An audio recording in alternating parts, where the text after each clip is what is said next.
ජාත්‍යන්තර ක්‍රිකට් කවුන්සිලේ සංවිධානය කරන 13 වනි කාන්තා ලෝක කුසලාන එක්දින ක්‍රිකට් තරඟාවලිය අද ඉන්දියාවේදී ආරම්භ වෙනවා. ලෝක ප්‍රබලම රටවල් 8ක් තරඟවදින මේ තරඟාවලියේ මූලික වටේදී සෑම කණ්ඩායමක්ම සෙසු කණ්ඩායම් 7 සමගින් තරඟවැදීමට නියමිතයි. අනතුරුව ප්‍රසාද ලකුණු සටහනේ ඉදිරියෙන්ම සිටින කණ්ඩායම් 4 අර්ධ අවසන් පූර්ව වටේට පිවිසෙන අතර එහිදී පළමු සහ සිව්වැනි ස්ථානවල පසුවන කණ්ඩායම් දෙකක් දෙවැනි සහ තෙවැනි ස්ථානවල පසුවන කණ්ඩායම් දෙකක් එම වටේදී එකිනෙකා සමග තරඟ වදිනු ඇති. සමස්ත තරඟාවලිය තරඟ 31කින් සමන්විත වන අතර ඉන් මූලික වටේ තරඟ 11ක් ශ්‍රී ලංකාවේදී පැවැත්වෙනවා. එහිදී පාකිස්තානයේ ක්‍රීඩා කරන සියලු තරඟ කොළඹ ආර් ප්‍රේමදාස ක්‍රීඩාංගණයේදී පැවැත්වෙන අතර ශ්‍රී ලංකා පාකිස්තාන තරඟයට අමතරව ශ්‍රී ලංකාව ක්‍රීඩා කරන තවත් තරඟ 4ක් ආර් ප්‍රේමදාස ක්‍රීඩාංගණයේදී පැවැත්වෙනවා. ඊට අමතරව ඉන්දු පාකිස්තාන දේශපාලන අර්බුදයේ හේතුවෙන් මේ තරඟාවලියේ පාකිස්තානය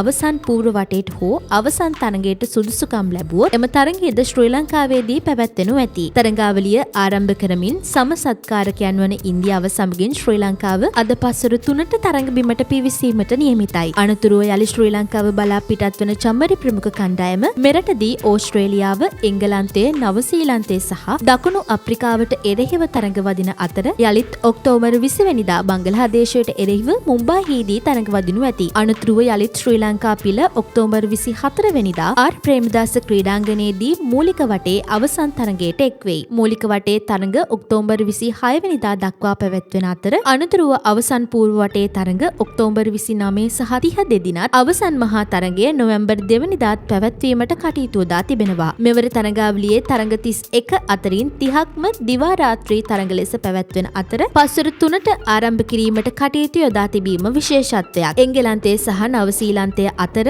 ඔක්තෝබර් 27 වෙනිදා විශාඛපට්නම්හිදී පැවැත්වෙන තරඟයේ පමණක් පෙරවරු 11ට ආරම්භ කිරීමට නියමිතයි. 1997 වසරේ සිට ලෝක කුසලාන ක්‍රිකට් තරඟාවලියට එක්වන ශ්‍රී ලංකා කණ්ඩායමට අවසන් වරට පැවති තරඟාවලියට එක්වීමේ අවස්ථාව අහිමි වුණා. කෙසේ වෙතත් ශ්‍රී ලංකා කණ්ඩායමේ මෙවර ප්‍රධානතම බලාපොරොත්තුව වී ඇත්තේ ඉතිහාසයේ පළමු වරට අවසන් කණ්ඩායම් 4ට එක්වීමයි. 12 වසරක් පැවති ලෝක කුසලාන තරඟාවලි ඉතිහාසයේදී කණ්ඩායම් 3ක් පමණක් ලෝක කුසලාන පහස ලබා තිබෙනවා. ඉන් අවසන් වරට පැවති තරඟාවලියේ ශූරතාවයද සමග ඕස්ට්‍රේලියාව 7 වරක් කිරුළ දිනා ඇති අතර එංගලන්තයේ 9 වරක් ශූරියන් වී තිබෙනවා. නවසීලන්තයේ 2000 දී ශූරියන් වී තිබෙනවා. මෙවර තරඟාවලියේදී ත්‍යාග මුදල් සිව් ගුණයකින් වැඩි කිරීමට ICC කටයුතු කර තිබීමද කැපී පෙනෙනවා. ඒ අනුව මෙවර තරඟාවලියේ සමස්ත ත්‍යාග මුදල ඇමරිකානු ඩොලර් මිලියන 13.88ක් එහෙමත් නැතිනම් ශ්‍රී ලංකා මුදලින් රුපියල් කෝටි 418ක් පමණ වන අතර 2022 වසරේ පැවති කාන්තා ක්‍රිකට් ලෝක කුසලාන තරඟාවලියේ පිරිනැමුවේ ඇමරිකානු ඩොලර් මිලියන 3.5ක්.